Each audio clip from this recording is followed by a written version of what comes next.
बीरबल की स्वर्ग यात्रा। बीरबल की चतुराई से जहाँ ज़्यादातर लोग खुश थे, तो वहीं कुछ लोग उनसे जलते और ईर्ष्या करते थे।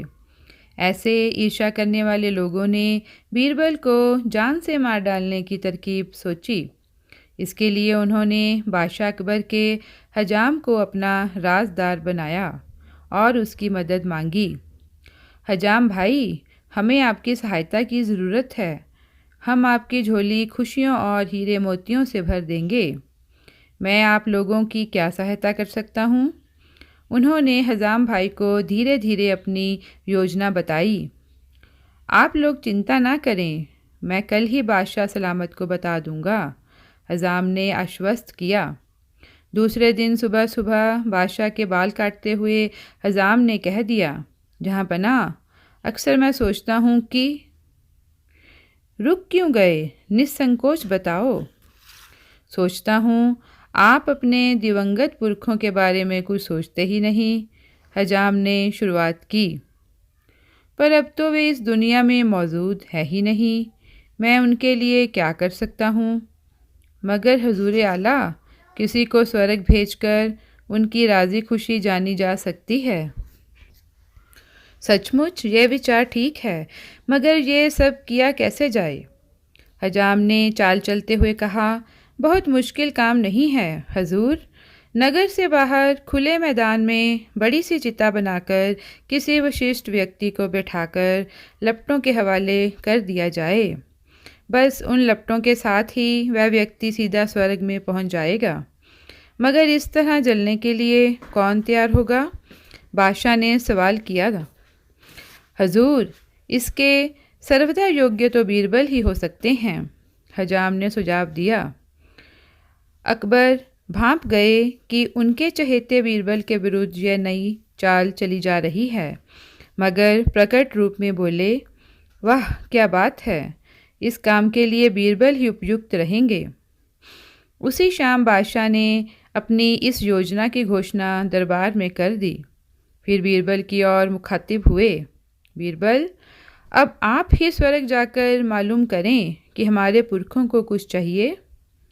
ये तो चमत्कारी विचार है जहाँ पना, खूब सूझा आपको। अकबर ने स्पष्ट किया, मुझे नहीं सूझा, यह तो हमारे हजाम ने सुझाया है। बीरबल इस इशारे को समझ गए और मन ही मन उस हजाम को उसकी हरकत का मजा चखाने की ठान ली। बोले, जहाँ पना, इस इज्जत अफजाई के लिए शुक्रिया, मैं स्वर्ग जाने को तैयार हूँ। मुमकिन है मुझे वहाँ कुछ दिन ठहरना पड़े, इसलिए जाने से पहले परिवार के लिए कुछ व्यवस्था तो करनी पड़ेगी। मुझे कुछ दिनों का अवकाश देने की कृपा करें। छुट्टी मंजूर करते ही अकबर ने हुक्म दिया, ठीक है, इस दौरान चिता तैयार की जाए। बीरबल छुट्टी पर चले गए। उन्होंने चिता बनने के बाद निरीक्षण किया और चिता स्थल से अपने घर तक भीतर ही भीतर एक सुरंग बनवानी शुरू कर दी। दाह संस्कार की तारीख आ पहुंची। बीरबल के स्वर्ग जाने की खबर सुनकर लोग उत्सुकतावश बहुत बड़ी मात्रा में एकत्रित हुए। निश्चित स्थल की ओर इशारा करके बीरबल ने दरबारी कारिंदों से कहा, मैं लेट रहा हूँ, तुम मेरे चारों तरफ चिता तैयार करो।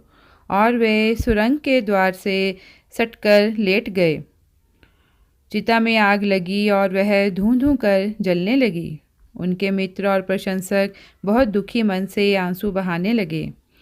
उनकी दुनिया का एक नेक और महान आदमी जीते जी मौत के मुंह में जा रहा था। दूसरी ओर बीरबल के शत्रु खुश थे, वे जश्न मनाने की तैयारियों में जुटे थे। उधर बीरबल सुरंग के रास्ते अपने घर पहुंच चुके थे। उन्होंने कुछ महीने घर में बिताकर उस हज्जाम को उसकी करतूत की सज़ा देने की योजना बनानी प्रारंभ कर दी। कुछ महीने बाद बीरबल दरबार में पहुंच गए। उन्हें किसी ने पहचाना ही नहीं, पर अकबर ताड़ गए और मन ही मन खुश होते हुए सोचने लगे, बीरबल सही सलामत है। काफ़ी देर तक बादशाह सलाम का आदाब बजाते हुए बीरबल ने फरमाया, जहाँ पना, आपकी खिदमत में मैं सीधा स्वर्ग से चला आ रहा हूँ और आपके पुरखों की राजी खुशी की खबर लेकर आ रहा हूँ। बादशाह ने प्रसन्न होकर कहा, तुम कैसे हो बीरबल? स्वर्ग में सब कैसे हैं बीरबल? मेरे अब्बा हजूर मिले होंगे। बीरबल ने बताया, महाराज वहाँ सब आनंद ही आनंद है, सुख चैन है। सिर्फ एक चीज़ की कमी वहाँ अखरती है, वहाँ कोई सलीके का नाई नहीं है। देखिए हजूर, इसलिए मेरी दाढ़ी मूछ कितनी बेतरतीब बढ़ गई है। आपके बुज़ुर्गों का हुक्म है कि एक अच्छा नाई तुरंत वहाँ पर भेज दिया जाए। अब सीधे स्वर्ग जाने का रास्ता तो मालूम हो ही गया है। अब किसी को वहाँ भेजना मुश्किल नहीं रहा। अकबर ने सवाल किया, पर तुम ही बताओ कि वहाँ किस नाई को भेजा जाए? बीरबल ने सुझाव ठीक है दिया, बीरबल, भला हम और उसी कौन? नाई को स्वर्ग भेज आपका देते शाही हैं। नाई। और फिर बादशाह ने उसी को याद आश्चर्य कर का रहे थे। हुक्म जारी कर दिया। शाही आदेश मिलते ही नाई षड्यंत्रकारी दरबारियों की शरण में दौड़ पड़ा और उनसे जान बचाने की दुहाई करने लगा। दरबारियों ने साफ अंगूठा दिखाते हुए कहा, अब हम क्या कर सकते हैं? नाई को मौत खड़ी दिखाई दे रही थी। वह वहाँ से दुम दबाकर भागा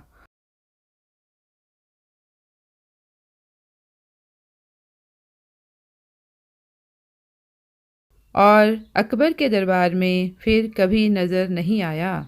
धन्यवाद।